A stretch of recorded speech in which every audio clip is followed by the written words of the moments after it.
Drama की शुरुआत में हम एक आदमी को ज़मीन के अंदर से निकलता हुआ देखते हैं, जो कि काफ़ी डरा हुआ था, जैसे कि उसे पता ही ना हो कि वो ज़मीन के अंदर कैसे पहुंचा। पर किसी तरह वो वहाँ से बाहर निकलता है और अपने चारों तरफ देखने लग जाता है, जो कि बहुत ही सुनसान इलाका था। और ये सीन यहीं पर कट होता है। फिर हमें 2 दिन पहले का सीन दिखाया जाता है, जहाँ हम एक सीक्रेट डिटेक्टिव एजेंसी चलाने वाले सैंग और उसके पार्टनर ली को देखते हैं। ये दोनों बहुत ही ज़्यादा डेट में जाने की वजह से उस जगह को खाली कर रहे थे, क्योंकि अब ना ही उनके पास कोई केस आ रहे थे और ना ही उनके पास पैसे थे, जिससे कि वो अपनी रहने की जगह का रेंट भी भर सके। और इसी वजह से वो अपनी एजेंसी का सामान बेचने का भी डिसाइड करते हैं और एक सोफ़ा बाहर सेट करने लग जाते हैं। पर तभी ली की नज़र बाहर एक कार पर जाती है और वो सैंग को बताता है कि शायद उन्हें एक केस मिल चुका है। इसीलिए वो फटाफट से अपना सोफ़ा अंदर शिफ्ट कर देते हैं और जल्दी से सूट वगैरह पहनकर रेडी हो जाते हैं। फिर हम देखते हैं कि उस कार से उतरकर एक लेडी सैंग और ली से मिलने के लिए आती है, जिसका नाम बैच था और वो एक फेमस सीईओ की मैनेजर थी। यहाँ वो सैंग और ली के सामने 3 फोटोग्राफ्स रखती है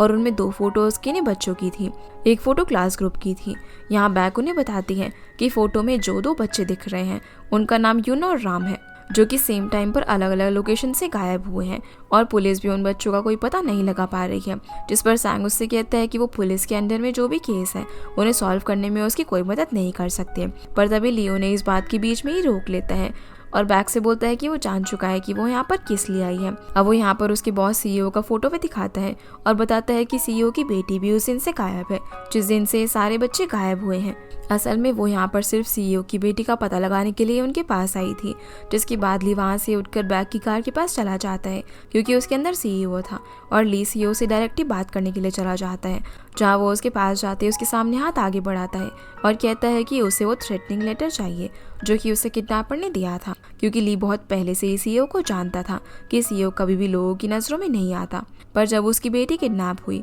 तो उसके 1 दिन बाद ही सीईओ ने सोशल मीडिया पर एक इंटरव्यू पोस्ट किया, जो कि असल में उसे किडनैपर नहीं करने को कहा होगा। ये सुनकर सीईओ वो लेटर ली को दे देता है, तो उसे पढ़कर ली सीईओ को अपने ड्राइवर को पुलिस को हवाले करने के लिए कहता है, जहाँ वो सीईओ को ये भी बता देता है कि उसकी बेटी का किडनैप ड्राइवर ने किया है, पर ये लेटर उसके ड्राइवर ने ज़रूर किसी और के कहने पर लिखा है।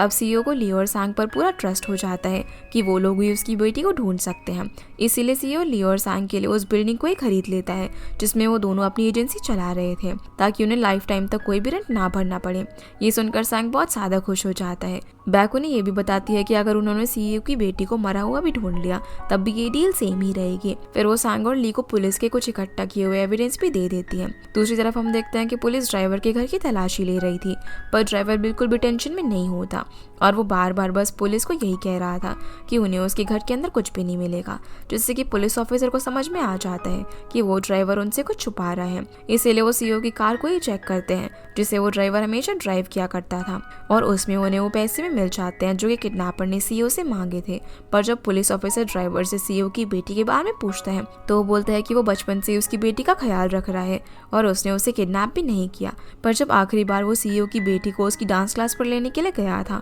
तो वो क्लास के अंदर काफी अजीब बिहेव कर रही थी और वो एक कोने में खड़े होकर चिल्ला रही थी। ये सुनकर पुलिस ऑफिसर को कुछ भी समझ नहीं आता। अब हम वापस से ली और सैंग को देखते हैं और वो एक पार्क में इन्वेस्टिगेशन कर रहे होते हैं, जहाँ से दूसरी बच्ची यून गायब हुई थी। वहाँ ली और सैंग को पार्क से कुछ ही दूर एक छोटी सी पाइप से बनी हुई कैनाल भी दिखती है और उस कैनाल में उन्हें कुछ बालों के साथ एक मोती भी मिलता है, जो कि यून की ही ड्रेस से निकलकर वहाँ पर गिरा था। अब वो दोनों सोचने लग जाते हैं कि इतनी छोटी सी कैनाल से यून को किडनैप करके आखिर कौन लेकर जा सकता है। जिसके बाद ये दोनों सीईओ की बेटी की डांस क्लास में जाते हैं, जहाँ की टीचर से उन्हें पता चलता है कि सीईओ की बेटी वहाँ पर स्कूल के बाद आया करती थी और उसकी एक क्लास की लड़की रिन भी वहाँ पर आती थी, जो कि उसकी बेस्ट फ्रेंड थी। पर जब सैंग और ली रिन को देख रहे थे तो वो वहाँ से रोते हुए भाग जाती है। ली उसके पास जाकर उससे पूछने की कोशिश करता है तो वो काफ़ी डरते हुए उसे बताती है कि अगर उसने उन लोगों को कुछ भी बताया तो बोरी उसके भी घर उसे पकड़ने के लिए आ जाएगा, जो सुनकर ली को और भी कंफ्यूजन हो जाती है और अब उसे पता लगाना ही था कि आखिर ये बोरी कौन है।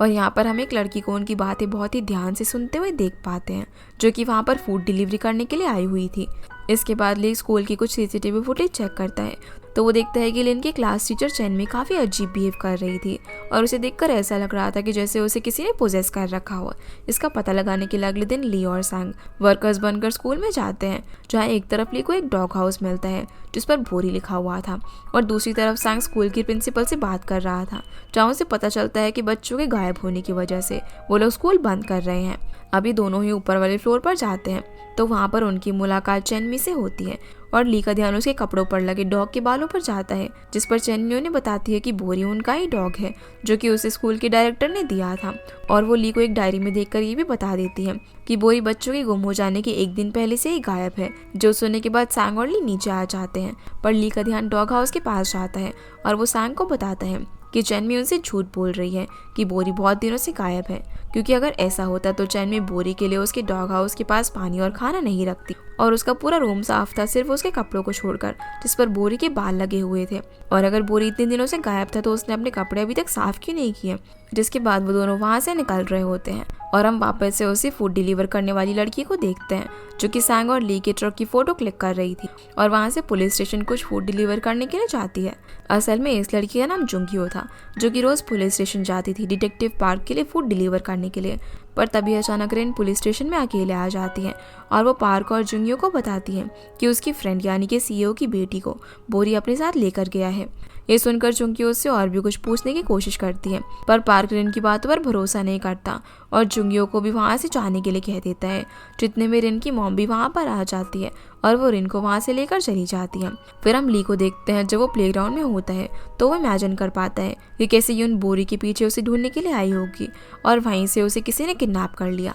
दूसरी तरफ हम एक रेड रूम में कुछ बॉक्सेस को हिलता हुआ देखते हैं क्योंकि उनमें वो बच्चे असल में कैद थे। पर तभी वहाँ पर एक औरत आती है जिसकी आंखें पूरी तरह से लाल थी और उसकी आवाज़ भी डिमोनिक थी, जहाँ से वो बच्चों पर गुस्सा करती है और उन्हें शांत रहने के लिए कहती है। सीन वापस से ली और सैंग पर आता है जहाँ जुंगियो ने अपना जॉब इंटरव्यू देने के लिए आई थी क्योंकि उसने ली का पोस्ट किया हुआ जॉब एडवर्टीजमेंट देखा था। इसलिए अब ली उसका इंटरव्यू लेता है। वो जुंगियो से सिर्फ एक सवाल पूछता है कि उसे सच बताना होगा कि वो यहाँ पर क्यों आई है, क्योंकि ली ने कभी कोई जॉब एडवर्टीजमेंट पोस्ट ही नहीं किया था और उसने जुंगियो को पार्क और स्कूल में भी उन पर नजर रखते हुए देखा था। इसीलिए वो उन्हें सच बता दी है और यहाँ पर वो उसे ऐसा कुछ कहती है जिससे कि वो उसे एजेंसी में शामिल कर लेता है। पर वो बात क्या थी हमें आगे पता चलेगी। अब अगले दिन ली और जुंगियो एक बिल्डिंग में जाते हैं जहाँ पर चेनमी बच्चों को टूर के लिए लेकर आई थी। वहाँ की सीसीटीवी देखने के लिए जुंगियो और ली लड़ाई करने का नाटक करते हैं और जुंगियो वहाँ के रिसेप्शनिस्ट से हेल्प मांगती है कि वो उन्हें उस दिन की फुटेज दिखाए जिस दिन ली ने उसकी नेफ्यू को मारा था,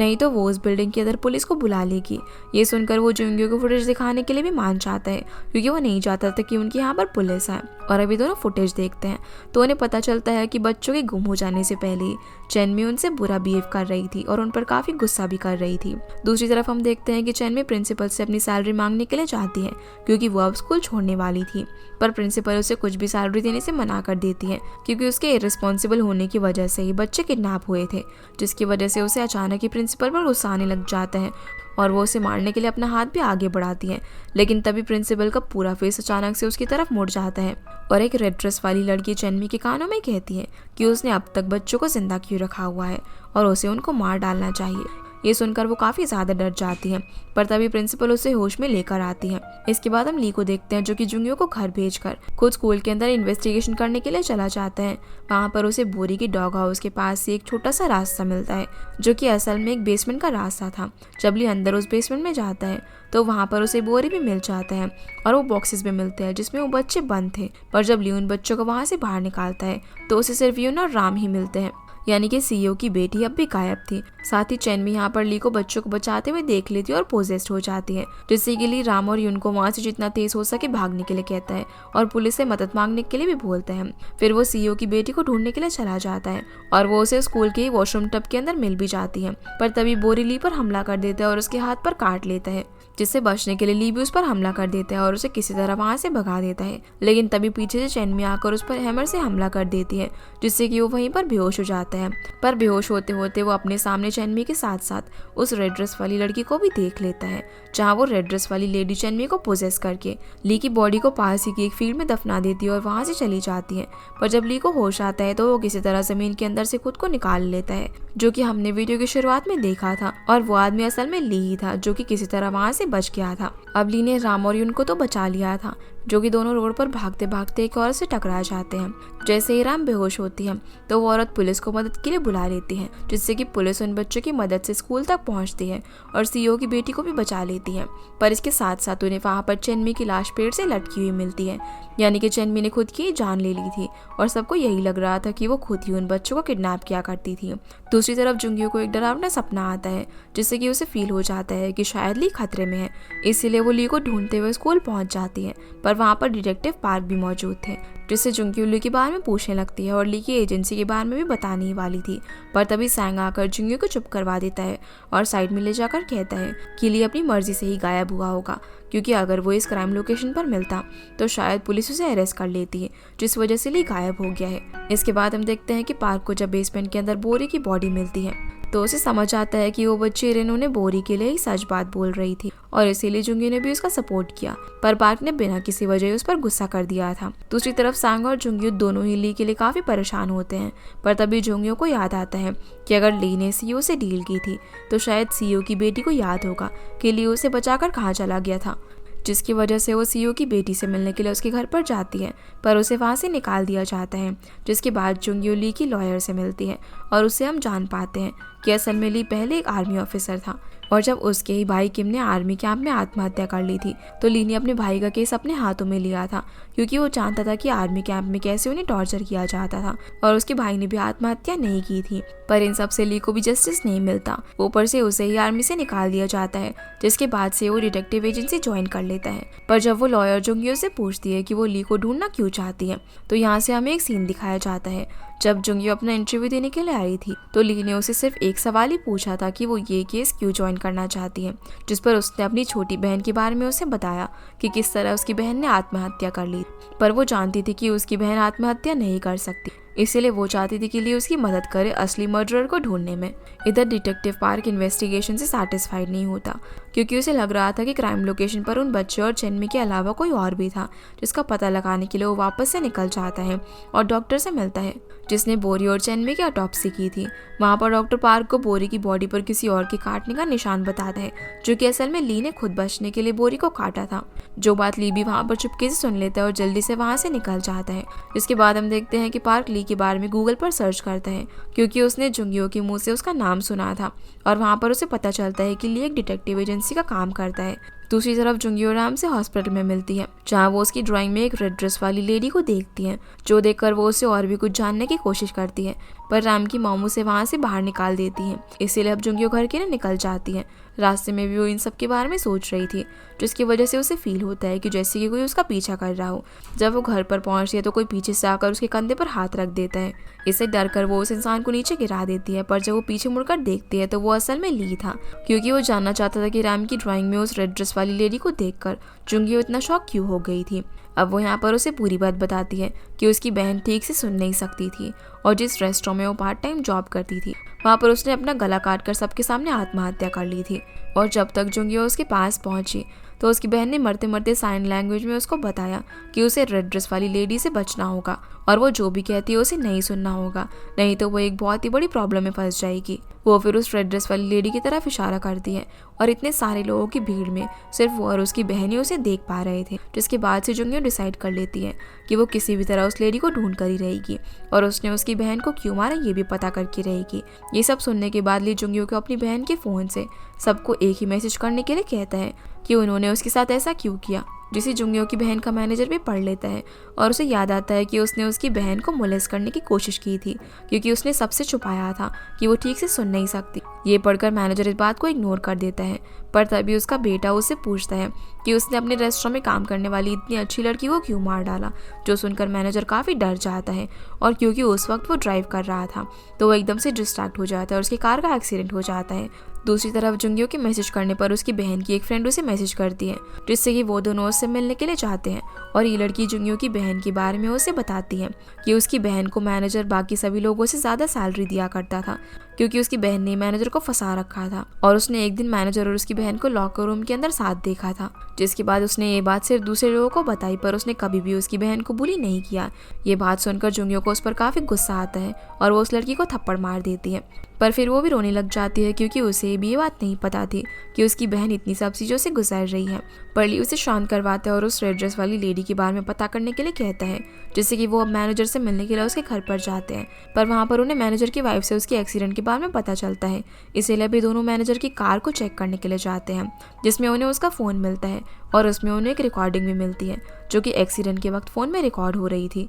इस वीडियो के अंदर इन दोनों को वही रेड ड्रेस वाली लेडी दिखती है, जिससे कि वो समझ जाते हैं कि मैनेजर ज़रूर उस रेड ड्रेस वाली लेडी के बारे में जानता होगा और इसीलिए अब वो दोनों मैनेजर से बात करने के लिए हॉस्पिटल पहुंचते हैं। पर उन दोनों के वहाँ पहुंचने से पहले ही वो लेडी मैनेजर को हॉन्ट करने लग जाती है, जिससे डर कर मैनेजर वहाँ से भाग जाता है और सही वक्त पर ली और जुंगयू की नज़र भी मैनेजर पर पड़ जाती है। इसीलिए अब ये दोनों उसका पीछा रेस्टोरेंट तक करते हैं और जब मैनेजर अपनी रेस्टोरेंट की टेरेस से कूदकर अपनी जान देने की कोशिश करता है तो ली आगे जाकर उसे पकड़ने की कोशिश करता है, पर ली का हाथ मैनेजर की बॉडी से आर पार हो जाता है। इसीलिए जुंगयू जल्दी से मैनेजर को पकड़कर बचा लेती है और वो ली को बताती है कि वो किसी को भी टच नहीं कर सकता क्योंकि वो मर चुका है, जिससे ली एकदम शॉक रह जाता है। और यहाँ हम देख पाते हैं कि ली को सिर्फ जुंगयू ही देख पा रही थी। असल में ली उसी रात मर चुका था जब वो जमीन से निकलने की कोशिश कर रहा था और उस रात से ही कोई भी उसे नहीं देख पा रहा था और ना ही कोई उसे सुन पा रहा था। पर जब वो जुंगयू के घर आया तो वो उसे देख सकती थी और जुंगयू को भी ये बात पहले से ही पता थी कि ली अब एक घोस्ट बन चुका है,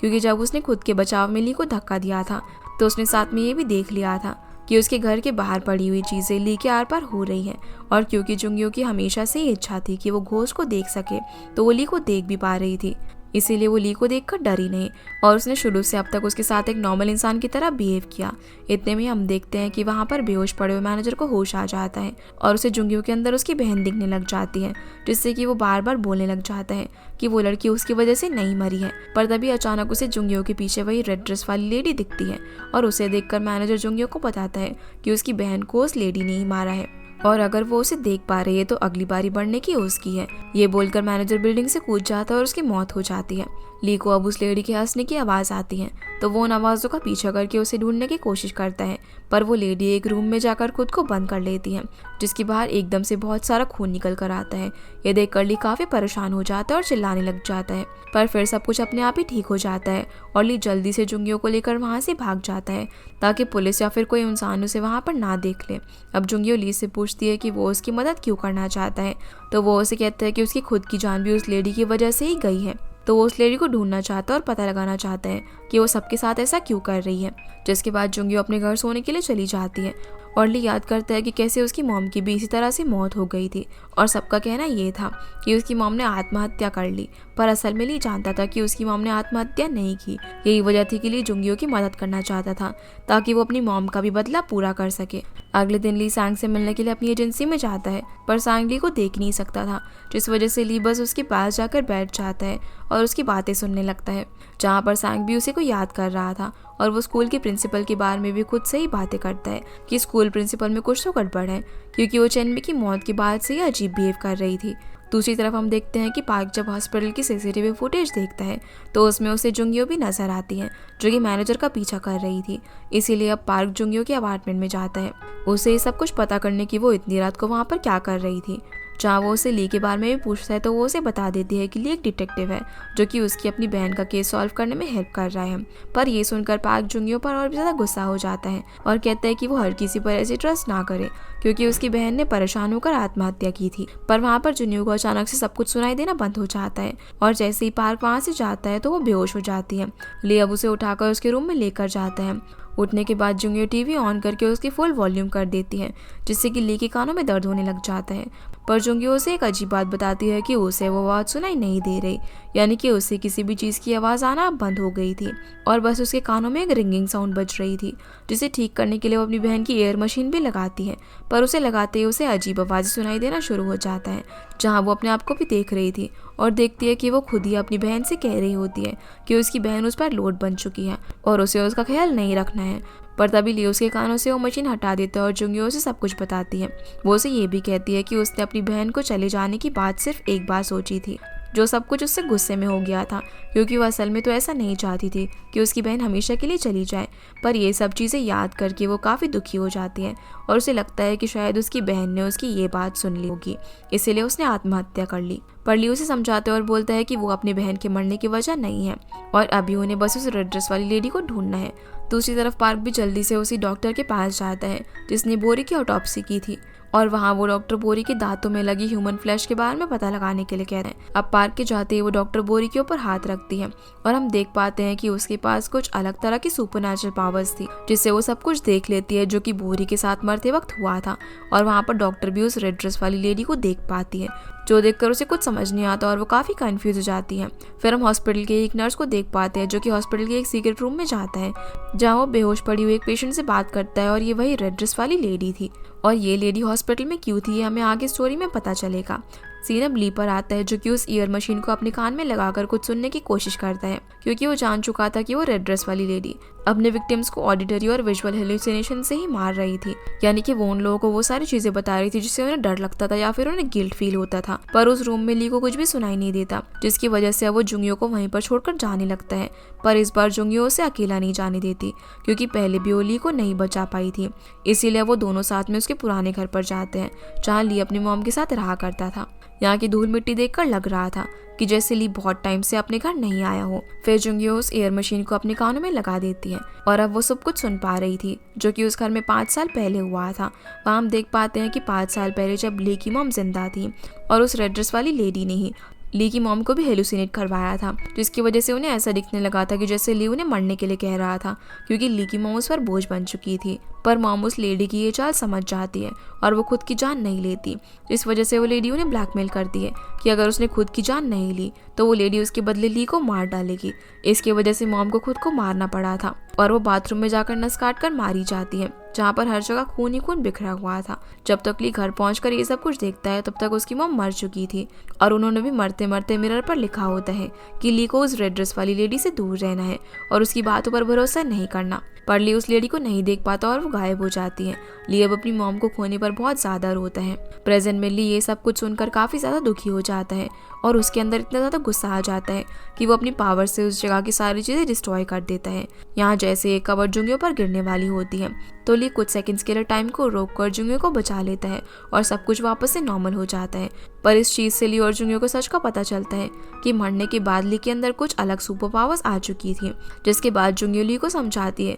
कि जिस तरह जुंगियों की बहन ने उसे उस लेडी से बचने के लिए कहा, उसी तरह ली की मॉम ने भी ली को प्रोटेक्ट करने के लिए अपनी जान दी। तो अब ली और जुंगियों को अपनी फैमिली के लिए उस लेडी से सच पता लगाना होगा। और यही सब सुनकर ली वापस से जुंगियों का साथ देने के लिए मान जाते हैं, जिसके बाद ये दोनों वहाँ से निकल जाते हैं, क्योंकि उन्हें पता था कि उस लेडी का अगला टारगेट कौन है, और वो थी स्कूल के प्रिंसिपल। दूसरी तरफ हम स्कूल के प्रिंसिपल को देखते हैं। वो जब अपने रूम में सोने की कोशिश कर रही होती है तो वो रेड ड्रेस वाली लेडी चैनमी बनकर प्रिंसिपल को बहुत ज्यादा हॉन्ट करती है, जिससे डरकर प्रिंसिपल अपनी कार को लेकर घर से निकल जाती है और पागलों की तरह कार ड्राइव करने लगती है। वहीं प्रिंसिपल को ढूंढते हुए लियो और जुंगियो भी स्कूल पहुंच जाते हैं। चार्ली स्कूल के अंदर चला जाता है और जुंगियो को स्कूल के गार्डन में एक बच्ची मिलती है जो कि कुछ कीड़ों को मार रही थी। जब जुंगियो उसे रोकने की कोशिश करती है तो वो बच्ची काफी अजीब तरीके से बात कर रही थी, जिससे कि उसके कानों में अचानक से काफी तेज रिंगिंग साउंड बजने लग जाता है। इसके साथ ही हम ली को भी देखते हैं। वो स्कूल के वॉशरूम में होता है जहाँ पर उसे वो लेडी दिखाई दी थी, और अब ली के कानों में भी वही तेज आवाज बजने लग जाती है,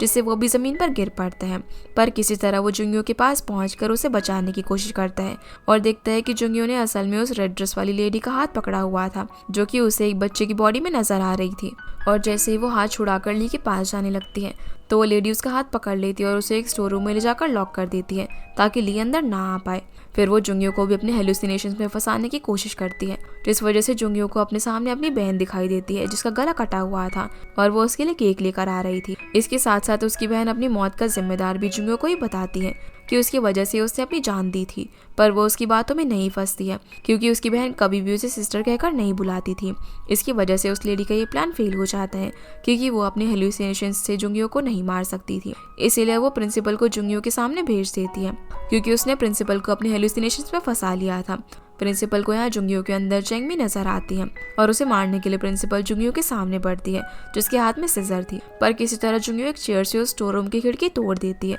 और उस खिड़की से ली अंदर आकर जुंगियो को बचा लेता है, जिस वजह से जुंगियो तो बच जाती है। पर प्रिंसिपल अपने ही हाथों उस कैंची से मारी जाती है, जहाँ लियो और जुंगियो को प्रिंसिपल के पास चेनमी की एक पर्सनल डायरी भी दिखती है। पर उस वक्त वो उस रेड ड्रेस वाली लेडी से बात करने के लिए जाते हैं क्योंकि वो वहीं पर बैठकर उन्हें देख रही थी। ली उससे पकड़कर कुछ सवाल करने की कोशिश करता है पर वो यहाँ से गायब हो जाती है, जिससे कि ली को उस पर काफी गुस्सा आता है। पर अब उन्हें क्रिमिनल बनने से भी बचना था, इसीलिए ली जुंगियो को पुलिस को वहाँ पर बुलाने के लिए कहता है और सब कुछ सच बताने के लिए कहता है कि कैसे प्रिंसिपल ने उस पर हमला किया था। इसीलिए वो पार्क को कॉल करती है और पार्क उस वक्त डॉक्टर के साथ था, तो वो दोनों स्कूल पहुंच जाते हैं, जहाँ प्रिंसिपल की लाश को देखकर पार्क जुंगियो को बाहर लेकर आता है उससे पूछताछ करने के लिए। दूसरी तरफ डॉक्टर प्रिंसिपल की लाश को देखने लग जाती है और जब ली उस जगह से बाहर जाने लगता है तो डॉक्टर उसे रोक देती है क्योंकि वो भी ली को अपनी सुपरनैचुरल पावर्स की मदद से देख पा रही थी। वो उससे बात करने की कोशिश करती है और उसे बताती है कि वो बचपन से ही घोस्ट को देख और सुन सकती है, पर जैसे ही वो बड़ी हुई उसने अपनी ये पावर्स खो दी और अब वो सिर्फ घोस्ट को फील कर सकती है।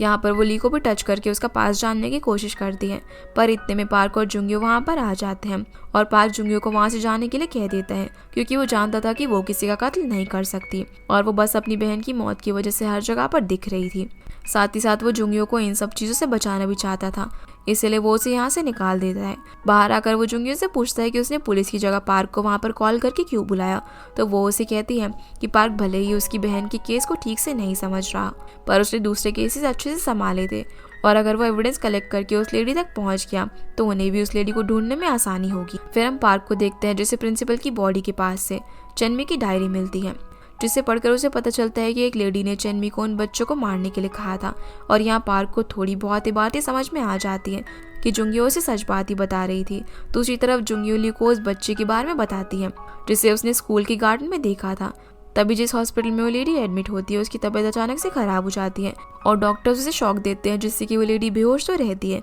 पर उसकी आंखों से आंसू आ रहे थे। अगले दिन हम देखते हैं कि जुंगियो ली से मिलने के लिए एजेंसी जाती है। वहाँ पर सैंग भी होता है जो कि सो रहा था और उसी का फायदा उठाकर ली और जुंगियो अपने कंप्यूटर पर उस लेडी के बारे में पता करने की कोशिश करते हैं क्योंकि उन्हें सिर्फ इतना पता था कि उस लेडी की डैड ने अभी आत्महत्या की जब वो लेडी 12 साल की थी और इसी इन्फॉर्मेशन की मदद से वो सब कुछ पता लगाने की कोशिश करते हैं। पर वो ये बात भी जानते थे कि वो ये काम अकेले नहीं कर पाएंगे, इसलिए वो डिसाइड करते हैं कि वो सैंग को भी इस चीज़ में शामिल करेंगे। इसके लिए ली को सैंग को भरोसा दिलाना होगा कि वो मर चुका है और उसका घोस्ट जुंगियो के साथ मिलकर इस मिशन पर काम कर रहा है। आगे हम देखते हैं कि सीईओ अपनी बेटी को बचाने की खुशी में सैंग और ली के लिए एक नई कार भेजता है, पर सैंग उसे लेने से मना कर देता है क्योंकि ना ही ली उसके साथ उस वक्त था और ना ही वो ली के बिना कोई भी पेमेंट लेना चाहता था, जिससे कि वो बिना कार की कीज़ लिए ही वहाँ से जाने लगता है। पर ली के कहने पर जुंगियो कार की कीज़ ले लेती है और सैंग को उसे ड्राइव करने के लिए कहती है, जिसके बाद वो सैंग को वहीं पर लेकर जाती है जहाँ पर ली की बॉडी को दफनाया गया था। इसके साथ साथ वो उसे पूरी बात समझाने की कोशिश करती है कि किस तरह से उस रेड ड्रेस वाली लेडी ने ली को मार डाला और ली हमेशा से ही उनके साथ था। पर जब सैंग जुंगियो की बात पर भरोसा नहीं करता तो जुंगियो ली के कहने पर उसे उसी लोकेशन पर लेकर जाती है जहाँ पर उसकी बॉडी थी और यहाँ पर वो दोनों खोदना भी शुरू कर देते हैं, पर उन दोनों को ली की बॉडी वहाँ पर नहीं मिलती, जिससे कि ली भी काफ़ी शॉक हो जाता है क्योंकि उसकी बॉडी उसी जगह पर दफनाई गई थी। पर तभी सैंग को मिट्टी में वहाँ पर ली का आर्मी बैच मिलता है, जिसके बाद वो लोग वहाँ से निकल जाते हैं और वो लोग एक रेस्टोरेंट में खाने के लिए रुकते हैं जहाँ जुंगियो ली के कहने पर उसकी फेवरेट डिश ऑर्डर करती है। ये सब देखकर सैंग थोड़ा सा शॉक हो जाता है क्योंकि जुंगियो को ली के बारे में सब कुछ पता था, पर ली किसी भी चीज़ को अपने हाथ से नहीं खा सकता था, जिसकी वजह से सैंग को आइडिया आता है। वो ली के घोस्ट के सामने फूड ऑर्डर करता है जैसे कि बाकी लोग अपने एंसेस्टर्स के लिए करते हैं। ऐसा करने से ली फूड को टच कर पा रहा था और खा भी पा रहा था, जो देखकर जुंगियो को काफ़ी खुशी होती है। पर ये सब कुछ सैंग को और भी ज़्यादा दुखी कर देता है क्योंकि वो ली को कुछ ज़्यादा ही मिस कर रहा था। दूसरी तरफ पार्क चेनमी की डायरी से उसके सोशल मीडिया पासवर्ड भी निकाल लेता है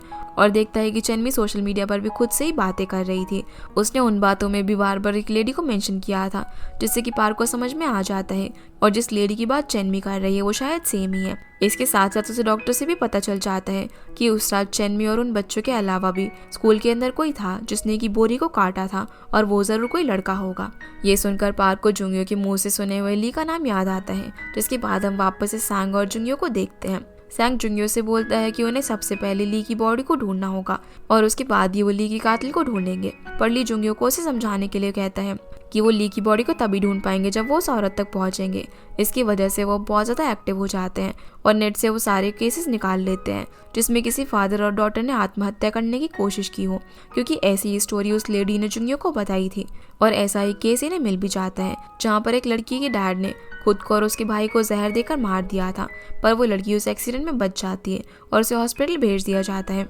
जिससे कि जुंगयो को यकीन हो जाता है कि ये वही लड़की है जिसे वो सब रेड ड्रेस में देख रहे थे और वो किस हॉस्पिटल में थी ये पता लगाने के लिए सैंग और भी इन्फॉर्मेशन कलेक्ट करने की कोशिश करता है। और जुंगयो अपने अपार्टमेंट चली जाती है क्योंकि उसने बहुत दिनों से रेस्ट नहीं किया था और ली भी यही चाहता था कि वो थोड़ा सा आराम कर ले, इसीलिए उसने आधा काम सैंग से बांटने का डिसाइड किया, जिसके साथ ही वो उसे अपना ध्यान रखने के लिए भी कहता है क्योंकि वो लेडी किसी भी तरह से उसे नुकसान पहुंचा सकती थी। अब जुंगयो अपने रूम में आती है तो अपने रूम में लगे हुए टेंट को देखकर उसे याद आता है कि जब उसकी बहन जिंदा थी और वो दोनों कैसे साथ रहा करते थे, तब उसकी बहन जुंगयो को हमेशा ट्रैकिंग पर जाने के लिए कहती थी, जो कि जुंगयो का ड्रीम था, पर अपनी बहन की डिसेबिलिटी की वजह से वो उसे कभी पूरा कर ही नहीं पाई। और यही सब याद करके जुंगयो उस टेंट को अपने रूम से हटा देती है। तभी उसका डोर कोई नॉक करता है, जहाँ चेक करने पर उसे अपने दरवाजे के बाहर एक बॉक्स मिलता है जिसमें नए शूज थे और जुंगयो की बहन के लिए एक लेटर था। असल में ये बॉक्स जुंगयो की बहन के गोयल नाम के एक फ्रेंड ने भेजा होता है, जिससे कि वो पहले भी मिल चुकी थी,